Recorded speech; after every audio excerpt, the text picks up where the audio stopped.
Yo guys, what's going on? This is Yorkiemann here, and it is finally time. FIFA 22, we have some career mode news, and I am excited to bring this to you. I'm very excited. It's about time we had some career mode news. They've been releasing some stuff recently, a lot of it pro clubs. We will go through that eventually, but I think because career mode is the forefront of this channel, I do want to look at player career as well. It looks like they're making strides in that this year, but because career mode's the forefront, I've been waiting for this just a little bit, just an inkling, a sprinkle of information so that we can talk about career mode. And today is that very day where we're going to be able to talk about it. So we're going to go through the information that we've been given so far, take a look at it, and just kind of undress it a little bit and see what we think about it. But first of all, if you are new around here, please smash that subscribe button as well as hitting the like button for more career mode content on the channel. And go and check some of the career mode stuff we've got currently on the channel. Now, the initial thing is some new cinematics transfer updates. We've refreshed the transfer negotiation cinematic. I'm not sure how much of a difference this is, but it instantly just, it's a little mini element. But these finer touches are quite important, I find, in these games. These finer touches are quite important. There's not that much difference. Obviously, here they're negotiating for Mr. Messi. I mean, 100 million for someone who's out of contract is, you know, well, it's a lot of money. But it's just nice that they've added some more tweaks. Instead of it being, you're sat there, this guy walks in, you awkwardly stare at each other while you negotiate a deal. It is nice that they're updating that. For me, storytelling is quite fun. In a career mode, I like to tell a story of why I'm selling a player, why I'm signing a player, why I'm doing this, why I'm doing that, and a story about the club. And I think this just enhances your ability to do that. And anything that enhances your ability to do anything that makes you be able to deep dive into a career mode a little bit more and it not be so shallow is important to me. So expanded stories. One of our goals in FIFA 22 is to be better, celebrate achievements and career milestones. Now, I want to just point this out instantly. This is all next gen. You're not going to get this stuff. You might get the cutscenes, I'm not sure about that, but a lot of the cinematics and stuff like that are only on the next gen version of the game. So if you are not playing on the next gen version of the game, I genuinely, it's hard, but I genuinely, and it hurts, because for the PC player base, you probably are going to be playing FIFA 21 with updates, and you're still going to be paying full price. So that hurts for me. If you look at the price of the Ultimate Edition, I think it's what, like 70 quid, 80 quid. You're getting FIFA 21. You really are. There's going to be some new stuff. You can still do Create a Club and stuff like that, but you're not getting any of the enhancements that make this game FIFA 22. And that just sucks. That does suck. Well, I like this. For me, stats and achievements, we are going to do a little bit of a deep dive into some of the new information that we're going to get with stats in the game, which is important to me. All that kind of stuff just adds to elements of building stories in the game, especially when you look at individual players.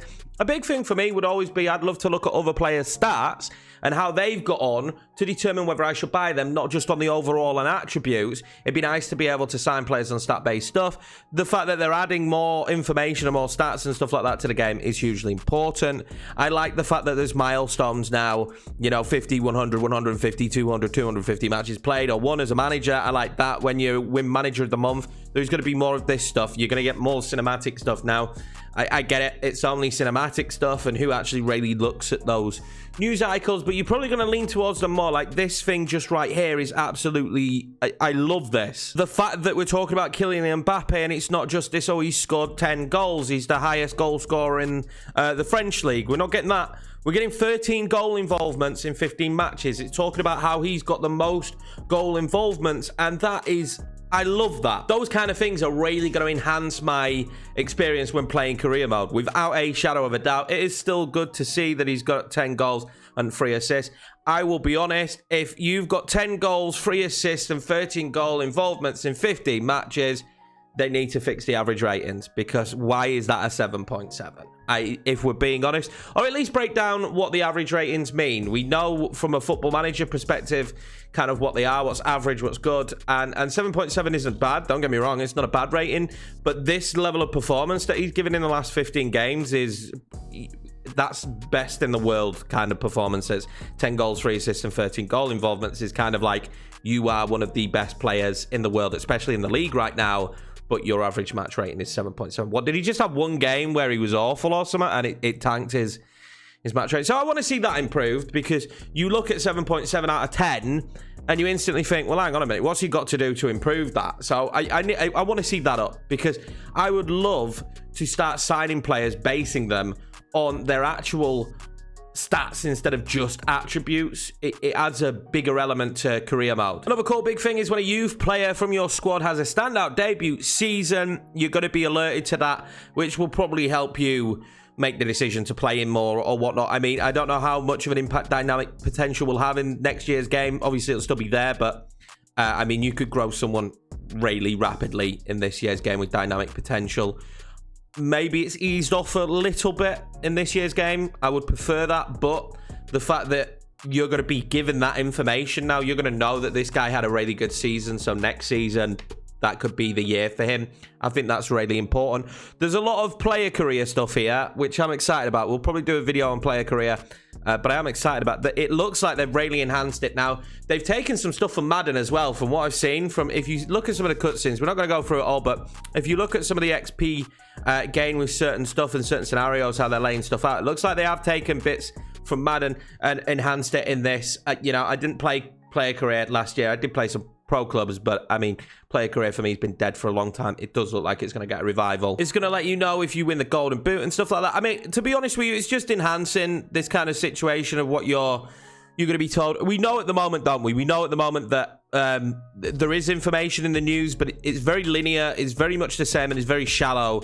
The fact that we're going to get more information and more in-depth information is really what they're getting across there. Again, this is all on PlayStation 5, Xbox X and Series S and Stadia. So, I mean, if you are a PC player, I would recommend you buy this on Stadia. I don't know how good it is. I want to test it, but at the same time, I don't want to spend the amount of money it's going to cost to test it, if that makes sense, because we're trying to buy an Xbox. So, it's I don't know. Stadia could be your go-to situation this year, though. If you are trying to play FIFA, you don't have a console, you're not planning on picking one up, Stadia could be that way that you play the game this year. And if it's good, there isn't ridiculous amounts of latency and lag, and it's a good experience, I don't really have much of an issue. I think that's probably the best way to play it if you are a PC player. At the moment, there's new reveal cinematics when managers join clubs, but also when transfers come in. So we see it with Pez. There is, again, with Pez, there's the stock ones. You know, guy comes into talk in the conference room, and then you've also got, you know, meeting at the training ground. Are we going to see a little bit more like we see with Barcelona, where you've got Sergio Aguero kicking the ball about on the pitch, or then being walked into the stadium, stuff like that? This is, again, bells and whistles, but bells and whistles do enhance an experience when you're playing a game. You might go, well, I want to know what the gameplay is going to be like, Yorkie. We don't know that yet. But this kind of stuff does enhance your enjoyment of playing the game, let's be honest. There's going to be better screenshots from the match. So you know now when you see a news article and it's just a screenshot from the match. I mean, that's not bad as well. We've got new commentators, which is good. You know, there's going to be improved tifos. This is interesting. Whether you want to be a manager or a player, we know you're passionate about authenticity, so we'll keep holding the bar high with the inclusion of the UEFA Europa Conference League as well. So they do have that, and it will be licensed in the game. That is big news, because that not being in it is a big thing missing that happens in real life. I still want to see the panorama. I still want to see more added in. I want to see, you know, Serie B. You know, I want to see more in depth. I want to see more leagues. I do want to see that, but right now, that's a big addition that we didn't know if it was going to be in or not, and I'm happy with that. We really appreciate your passion for career mode. I certainly have passion for it, and I imagine the viewers that watch career mode do as well. I will leave these pitch notes down below. Again, you know, it's difficult when making these videos because I'm well aware that people on last gen will watch these and maybe feel, oh, I'm going to get all of this. I want this to be made well aware that yes, you're getting some of this stuff. You'll get the Conference League and stuff like that, but all the new additions to graphics and stat counting, as far as I'm aware, animation-wise there that we saw in the news articles, that is not on old gen. It just isn't. But anyway, guys, I'm going to wrap it up here. Short and sweet. I just wanted to get the information out to you as quickly as possible because you guys deserve to hear it. I will see you in the next career mode episode. I'll be making some more, obviously, on Pro Club and Player Career. We'll sit down and we'll talk about that as well. I just wanted to hit the actual career mode because that's what we do on the channel. Take care. Stay safe. I'm going to go and edit this now, and I will see you on the YouTubes.